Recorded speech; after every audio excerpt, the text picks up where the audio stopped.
حضرت ابوبکر صدیق رضی اللہ تعالیٰ عنہ خلیفۃ المسلمین بنے، خلیفہ بنے تو سویرے جس رات خلیفہ بنے سویرے سر پہ ٹوکری رکھی، منڈی کی طرف جا رہے ہیں۔ حضرت عمر فاروق رضی اللہ تعالیٰ عنہ مولا علی شیر خدا کو کسی نے بتایا کہ وہ تمہارا خلیفہ تو جا رہا ہے مزدوری کرنے، وہ تو جا رہا ہے کمائی کرنے۔ حضرت علی شیر خدا مولا کائنات جناب فاروق اعظم دونوں نے رستے میں روکا کہ ابو بکر کہاں جا رہے ہو؟ فرمانے لگے کام کرنے جا رہا ہوں، مزدوری کروں گا، منڈی میں جاؤں گا، تجارت کرتا تھا اس کو جاری رکھوں گا، بچوں کا پیٹ بھی تو پالنا ہے۔ اب تمہاری حکومت کے پیچھے بچے تو نہیں نا بھوکے مروا لینے، میں نے کچھ کرنا تو ہے۔ حضرت عمر کہنے لگے چلا آ کے بیٹھ، ہم صحابہ کو اکٹھا کرتے ہیں اور مال غنیمت سے تیرا وظیفہ لگاتے ہیں، آپ کو وظیفہ ملے گا ماہانہ، تو آپ بیٹھ کر کے مسجد میں تو ڈیوٹی کریں۔ بیٹھ گئے، مشاورت ہوئی تو حضرت ابوبکر صدیق رضی اللہ تعالیٰ عنہ سے پوچھنے لگے جناب بتلائیے آپ کا کتنا وظیفہ لگایا جائے؟ تو حضرت ابوبکر صدیق فرمانے لگے اتنا لگا دو جتنی ایک مزدور کی تنخواہ ہوتی ہے۔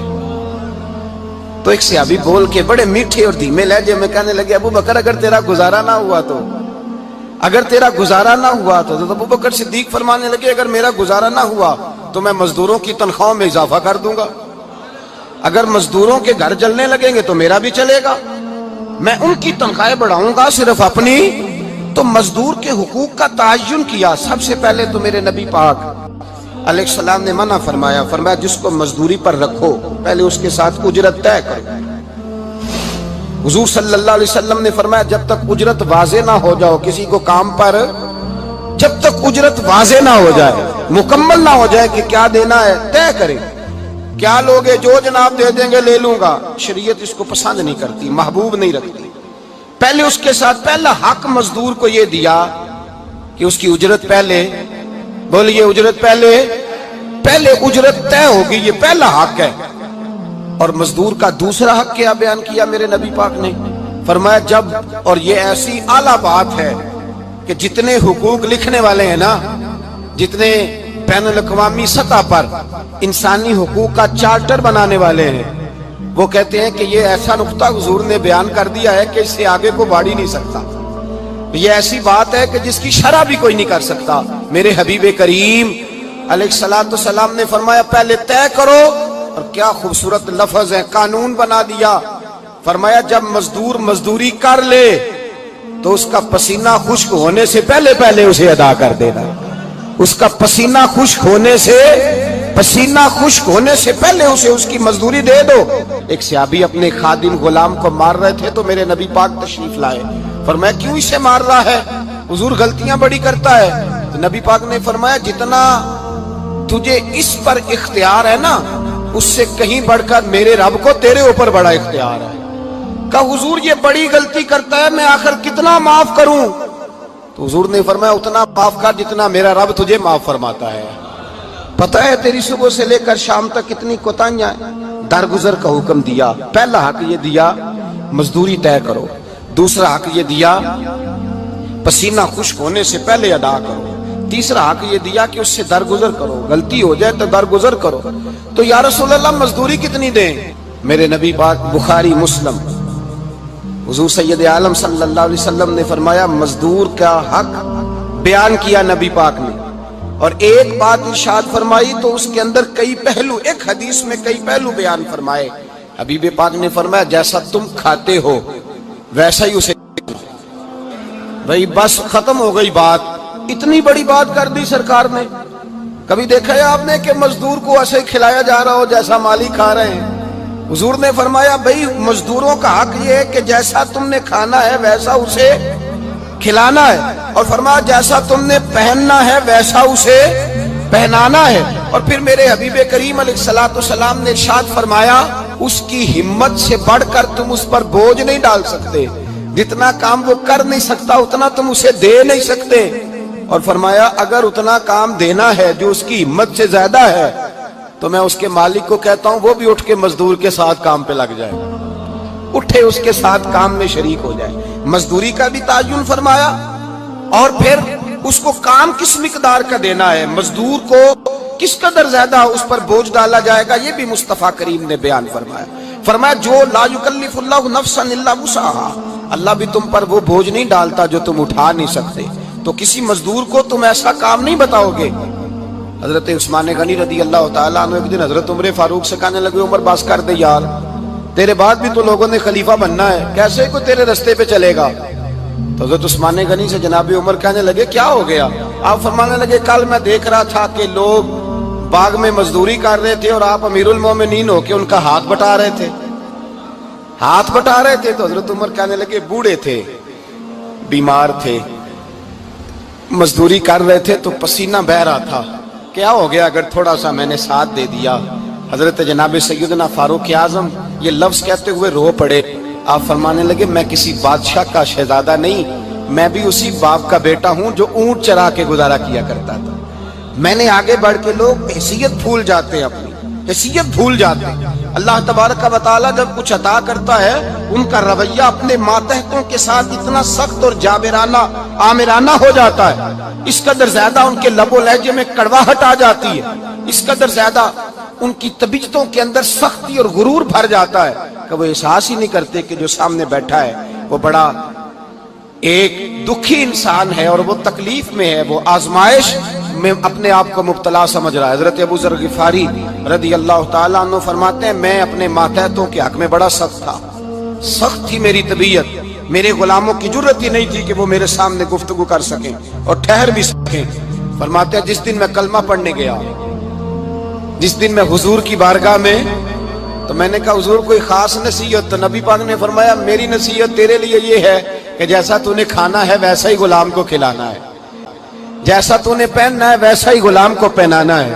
حضرت ابو ذر کہتے ہیں جو میرے اندر کمی تھی وہی میرے نبی نے نصیحت کر دی، جو میرے اندر کوتاہی تھی وہی غیب جاننے والے رسول نے بتلا دی۔ فرماتے ہیں میں گھر گیا، جب میں جاتا تھا تو ملازموں کا سانس خشک ہو جاتا تھا، وہ کانپنے ہانپنے لگتے تھے کہ جانے اب یہ کیا کرے گا۔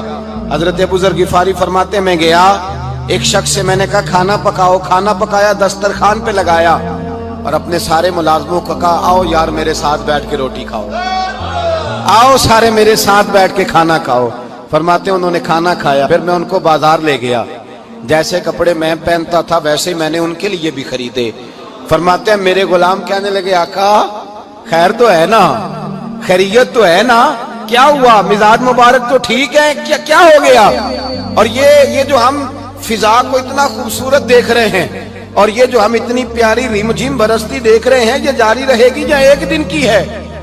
تو حضرت ابو ذر غفاری رو پڑے، کہنے لگے اب تمہیں ابو ذر غفاری بدلا ہوا ملے گا، اس لیے کہ اب میں وہ نہیں رہا، اب میں رسول اللہ کا کلمہ پڑھ کے غلام مصطفیٰ بن گیا ہوں، اب میں بدل گیا ہوں، میری طبیعت بدل گئی۔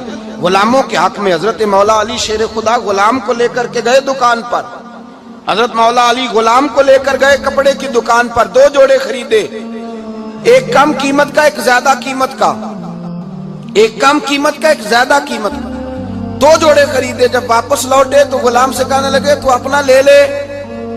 غلام کو پتا تھا کہ اس زمانے میں ہوتا کیا تھا، اس نے کم قیمت کا جوڑا اٹھایا۔ حضرت علی فرمانے لگے عجیب آدمی ہے، یہ تو تیرا نہیں یہ تو میرا ہے۔ اس نے کہا حضور کس طرح سے؟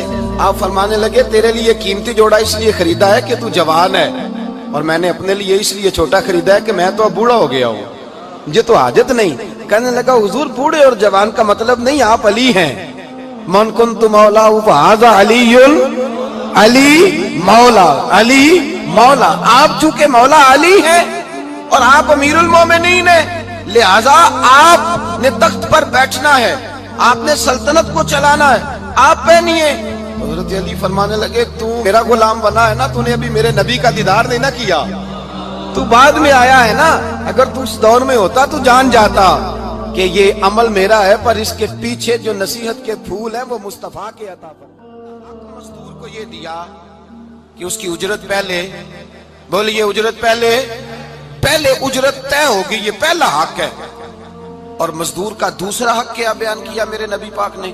فرمایا جب، اور یہ ایسی اعلیٰ بات ہے کہ جتنے حقوق لکھنے والے ہیں نا، جتنے بین الاقوامی سطح پر انسانی حقوق کا چارٹر بنانے والے ہیں، وہ کہتے ہیں کہ یہ ایسا نقطہ حضور نے بیان کر دیا ہے کہ اس سے آگے کو بڑھ ہی نہیں سکتا، یہ ایسی بات ہے کہ جس کی شرح بھی کوئی نہیں کر سکتا۔ میرے حبیب کریم علیہ الصلوۃ والسلام نے فرمایا پہلے طے کرو اور کیا خوبصورت لفظ ہے، قانون بنا دیا.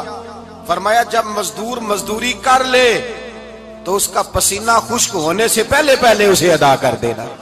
اس کا پسینہ خشک ہونے سے پہلے اسے اس کی مزدوری دے دو. بیچارے نے محنت کی ہے، اپنے گھر جائے.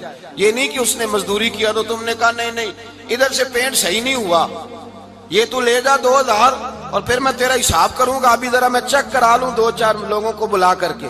وہ فلاں جگہ سے نا ایک کونا خالی رہ گیا. اللہ سے ڈرنا چاہیے، اللہ سے ڈرنا چاہیے. اگر اللہ تبارک و تعالی نے 2-1 آدمیوں کو ملازم آپ کا بنا دیا ہے تو پھر خیال ہونا چاہیے. ایک صحابی اپنے خادم غلام کو مار رہے تھے تو میرے نبی پاک تشریف لائے. فرمایا کیوں اسے مار رہا ہے؟ حضور غلطیاں بڑی کرتا ہے. تو نبی پاک نے فرمایا جتنا تجھے اس پر اختیار ہے نا اس سے کہیں بڑھ کر میرے رب کو تیرے اوپر بڑا اختیار ہے. کہا حضور یہ بڑی غلطی کرتا ہے، میں آخر کتنا معاف کروں؟ تو حضور نے فرمایا اتنا معاف کر جتنا میرا رب تجھے معاف فرماتا ہے. پتہ ہے تیری صبح سے لے کر شام تک کتنی کوتاہیاں ہیں.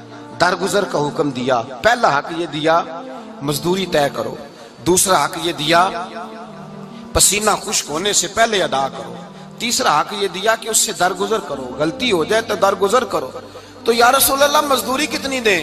میرے نبی پاک بخاری مسلم حضور سید عالم صلی اللہ علیہ وسلم نے فرمایا مزدور کا حق بیان کیا نبی پاک نے، اور ایک بات ارشاد فرمائی تو اس کے اندر کئی پہلو، ایک حدیث میں کئی پہلو بیان فرمائے. حبیب پاک نے فرمایا جیسا تم کھاتے ہو ویسا ہی اسے کھلانا. کوئی نہیں، آپ شاید سو رہے ہیں کچھ حضرات. جیسا خود کھاتے ہو ویسا ہی. بھئی بس ختم ہو گئی بات. اتنی بڑی بات کر دی سرکار نے. کبھی دیکھا ہے آپ نے کہ مزدور کو ایسے کھلایا جا رہا ہو جیسا مالک کھا رہے ہیں؟ حضور نے فرمایا بھئی مزدوروں کا حق یہ ہے کہ جیسا تم نے کھانا ہے ویسا اسے کھلانا ہے، اور فرمایا جیسا تم نے پہننا ہے ویسا اسے پہنانا ہے. اور پھر میرے حبیب کریم علیہ الصلوۃ والسلام نے ارشاد فرمایا اس کی ہمت سے بڑھ کر تم اس پر بوجھ نہیں ڈال سکتے. جتنا کام وہ کر نہیں سکتا اتنا تم اسے دے نہیں سکتے. اور فرمایا اگر اتنا کام دینا ہے جو اس کی ہمت سے زیادہ ہے تو میں اس کے مالک کو کہتا ہوں وہ بھی اٹھ کے مزدور کے ساتھ کام پہ لگ جائے، اٹھے اس کے ساتھ کام میں شریک ہو جائے. مزدوری کا بھی تعین فرمایا، اور پھر اس کو کام کس مقدار کا دینا ہے، مزدور کو کس قدر زیادہ اس پر بوجھ ڈالا جائے گا، یہ بھی مصطفیٰ کریم نے بیان فرمایا. فرمایا جو لا یکلف اللہ نفسا الا وسعہا، اللہ بھی تم پر وہ بوجھ نہیں ڈالتا جو تم اٹھا نہیں سکتے. تو کسی مزدور کو تم ایسا کام نہیں بتاؤ گے. حضرت عثمان غنی رضی اللہ تعالیٰ عنہ ایک دن حضرت عمر فاروق سے کہنے لگے عمر بس کر دے یار، تیرے بعد بھی تو لوگوں نے خلیفہ بننا ہے، کیسے کوئی تیرے رستے پہ چلے گا؟ تو حضرت عثمان غنی سے جناب عمر کہنے لگے کیا ہو گیا؟ آپ فرمانے لگے کل میں دیکھ رہا تھا کہ لوگ باغ میں مزدوری کر رہے تھے اور آپ امیر المومنین ہو کے ان کا ہاتھ بٹا رہے تھے. تو حضرت عمر کہنے لگے بوڑھے تھے، بیمار تھے، مزدوری کر رہے تھے تو پسینہ بہہ رہا تھا، کیا ہو گیا اگر تھوڑا سا میں نے ساتھ دے دیا؟ حضرت جناب سیدنا فاروق اعظم یہ لفظ کہتے ہوئے رو پڑے. آپ فرمانے لگے میں کسی بادشاہ کا شہزادہ نہیں، میں بھی اسی باپ کا بیٹا ہوں جو اونٹ چرا کے گزارا کیا کرتا تھا. میں نے آگے بڑھ کے لوگ حیثیت بھول جاتے ہیں، اپنی حیثیت بھول جاتے ہیں. اللہ تبارک و تعالیٰ جب کچھ عطا کرتا ہے ان کا رویہ اپنے ماتحت سخت اور جابرانہ آمرانہ ہو جاتا ہے. اس قدر زیادہ ان کے لب و لہجے میں کڑواہٹ آ جاتی ہے، اس قدر زیادہ ان کی طبیعتوں کے اندر سختی اور غرور بھر جاتا ہے کہ وہ احساس ہی نہیں کرتے کہ جو سامنے بیٹھا ہے وہ بڑا ایک دکھی انسان ہے اور وہ تکلیف میں ہے، وہ آزمائش میں اپنے آپ کو مبتلا سمجھ رہا ہے. حضرت ابو ذر غفاری رضی اللہ تعالیٰ عنہ فرماتے ہیں میں اپنے ماتحتوں کے حق میں بڑا سخت تھا، سخت تھی میری طبیعت، میرے غلاموں کی جرت ہی نہیں تھی کہ وہ میرے سامنے گفتگو کر سکیں اور ٹھہر بھی سکیں. فرماتے ہیں جس دن میں کلمہ پڑھنے گیا، جس دن میں حضور کی بارگاہ میں، تو میں نے کہا حضور کوئی خاص نصیحت؟ تو نبی پاک نے فرمایا میری نصیحت تیرے لیے یہ ہے کہ جیسا تو نے کھانا ہے ویسا ہی غلام کو کھلانا ہے، جیسا تو نے پہننا ہے ویسا ہی غلام کو پہنانا ہے. حضرت ابو ذر کہتے ہیں جو میرے اندر کمی تھی وہی میرے نبی نے نصیحت کر دی، جو میرے اندر کوتاہی تھی وہی غیب جاننے والے رسول نے بتلا دی. فرماتے ہیں میں گھر گیا، جب میں جاتا تھا تو ملازموں کا